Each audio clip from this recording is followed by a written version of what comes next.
안녕하세요. 역사교육전공부학기 송현수 2026학년도 1학기 수업 시간 영상 시작하도록 하겠습니다. 자, 여러분 밥 맛있게 먹고 왔나요? 오늘 벚꽃도 피고 날씨가 너무 많이 올라서 공부하기 싫죠.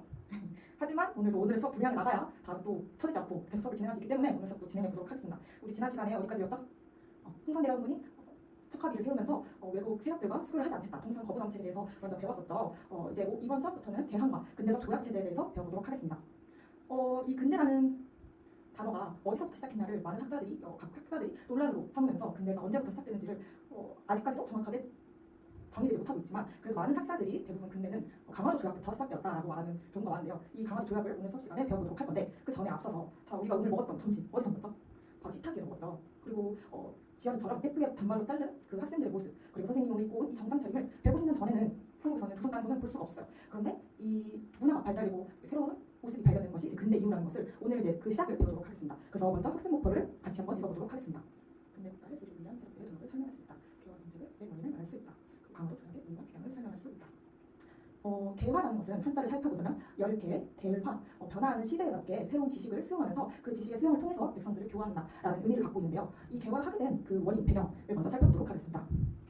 그 정조 사후 이후에 세조 정치기가 되면서 백성들을 수탈하고 못살게 구는 세조 정치 시기에 중세 신분제에 대해서 많은 백성들이 불만을 갖게 되고 1840년대 이후부터 천주교 신부님들이 조선 땅에 들어와서 이제 포교를 시작하게 되면 하나님 아래에 있는 모든 인간들이 평등하다라는 이 평등 사상도 대두되게 되고 그리고 조선 이항법이 발달하게 되고 또 판소리나 아니면 이제 서민문화 그리고 민화같이 서민문화가 발달하게 되면서 백성들의 의식 수준이 고취되게 됩니다.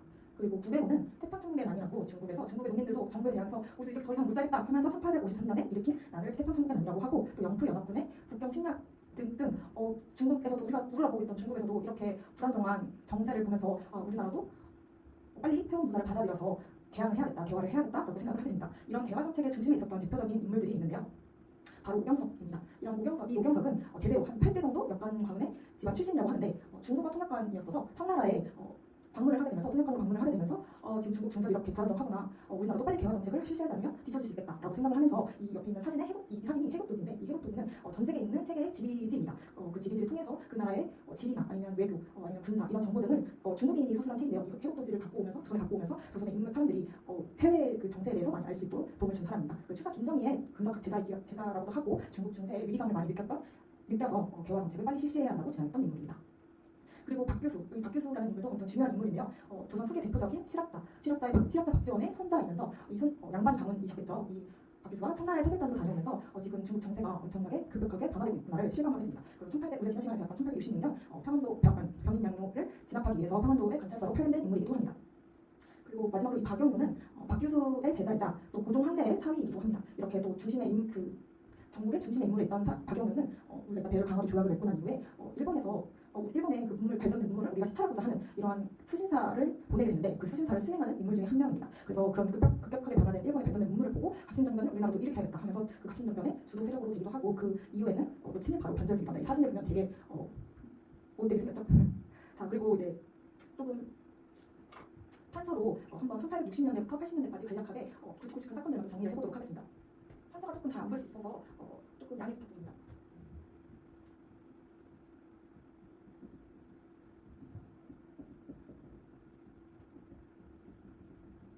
우리가 지난 시간에 병인양로 1866년에 병인양로가 일어났고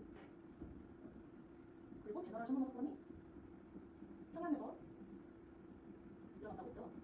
그리고 1871년에 신양로가 일어나게 되면서 홍상대원군이 우리나라는 외국과 세국 정책을 하겠다 척합의를 연립을 했습니다. 그런데 1873년에 고종이 이제 저는 아버님의 말씀을 따르지 않고 혼자 주도적으로 개혁 정치를 하고 싶어요. 그래서 홍상대원군의 집권이 몰락하게 됩니다.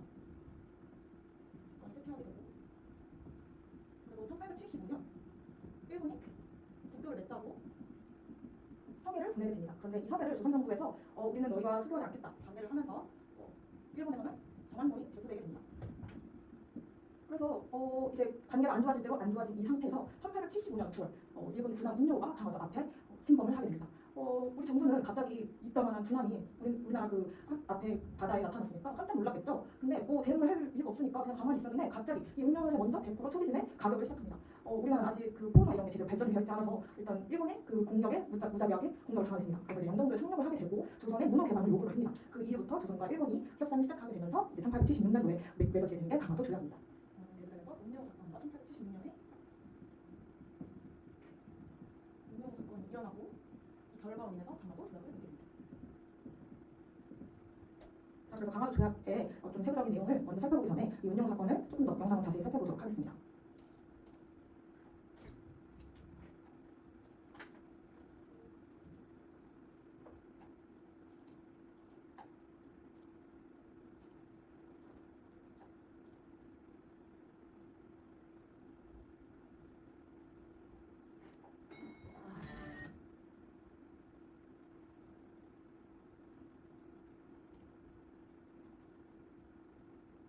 대만을 침공한 지 1년, 불과 1년 정도밖에 되지 않았던 1875년, 네, 일본은 일어났던 작전을 간단하게 했는데요. 바로 운용을 하는 군함을 강화도에 보내게 됩니다.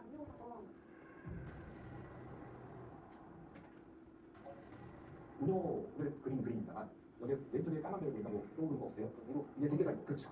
페리, 미국의 페리가 빼고 왔던 한 점이 여기에 그대로 수용되어 있죠. 와, 완전 대접이네. 네.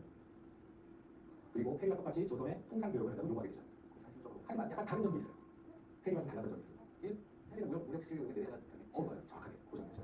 페리와 다르게 무단으로 상륙을 시도했고요. 그거에 대해서 당연히 자기 방어 차원에서 조선군이 포격을 했죠. 일본. 근데 그 교전 끝에 결국에 조선인 35명이 죽고 일본은 그 다음에 물러났었지만 이걸 빌미로 삼아서 6개월 뒤에 함대 6척을 들고 다시 조선한테 요구를 합니다. 그러니까 결국 무력 침공으로 일본은 조선과 통상조약을 맺게 됩니다. 그래서 그 강화도 조약을 또 다른 말로 하면 조일수 조규라고 하는데 선생님 갖고 온 이 5관의 관을 한번 같이 살펴보도록 하겠습니다. 1번 조선국은 자주국가로서 일본국가 평등한 권리를 가진다. 이거는 언뜻 보기엔 되게 좋은 말인 것 같죠. 근데 우리나라가 조선이 아직 청나라의 속국으로 속해 있던 정세로 있었기 때문에 청나라의 간섭을 피하기 위해서 자주국가로서 인정을 하겠다고 하면서 평등한 권리로 조약을 맺는 것처럼 보이게 됩니다. 그리고 제4관 조선국 정부는 부산을 비롯한 두 곳의 항구를 지정해서 일본인의 통상을 허가한다.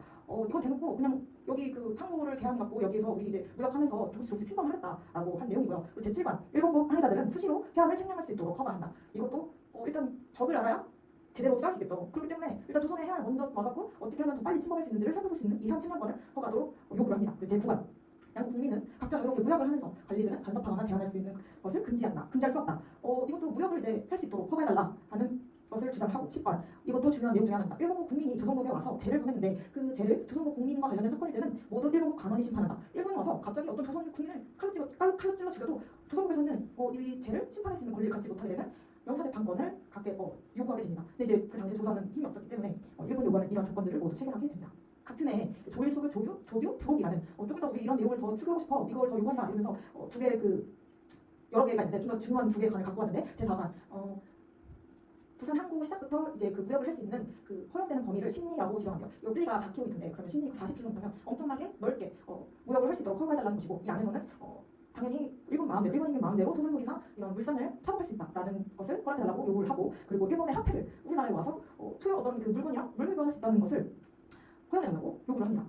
그리고 같은 해 마지막으로 도요무역규칙. 이 무역규칙은 조금 더 재정적인 면에서 수탈을 하기 위해서 재정적 수탈을 하기 위한 조금 근간이 되는 조약인데요. 제6, 7을 보면은 조선국 항구에 주요하는 일본 인민의 양미나 잡곡을 수출입할 수 있다. 그리고 조선에서 나는 쌀을 일본에 가져가겠다라는 말이고요. 그리고 일본국 정부에 속한 선박은 항세를 나빠야 합니다. 우리나라에 와서 뭔가 무역할 때 서로 이 함대에 매기는 세금이 있는데 이걸 세금을 내지 않고 우리가 그냥 수출입할 때 마음대로 왔다 갔다 하겠다 이 말이에요.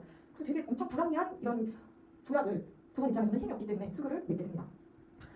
그리고 결말은 이제 이렇게 어쨌든 우리나라가 다른 외국 세력과 처음으로 맺은 조약이 강화도 조약인데 이 강화도 조약이 아까 방금 계속 이 조항들을 살펴보면서 말했던 것처럼 외국과 최초로 맞은 근대적 조약이지만 불평등 조약이었고 조선에서 일본 상인들이 자유롭게 무역을 할 수 있도록 허가해달라고 했던 특징들이 있습니다. 그래서 이제 이렇게 개항을 하겠다고 하면서 이 대화를 하려면 어떤 기구나 조직이 있어야 되잖아요. 그래서 1880년에 조선 정부에서 통일기무안론이라는 기구를 설치하게 됩니다. 이 통일기무안을 통해서 1차에서 3차 수신사를 일본에 보내게 되고요. 그리고 영선사라는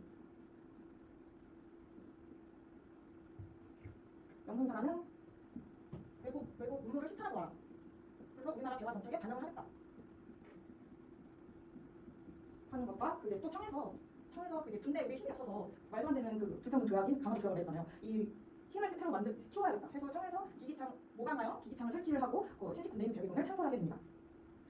이렇게 총 860년대에서 80년대까지 어떻게 개항을 하게 되고 개화를 하게 되는지 그 시작을 살펴보았는데요. 다음 시간에는 1880년대 개화 정책 추진과 그 개화 정책을 추진한 세력이 있다면 그걸 또 반대하는 세력이 있었겠죠. 그 개화 정책을 반대하는 세력에 대해서 살펴보도록 하겠습니다. 자, 감사합니다.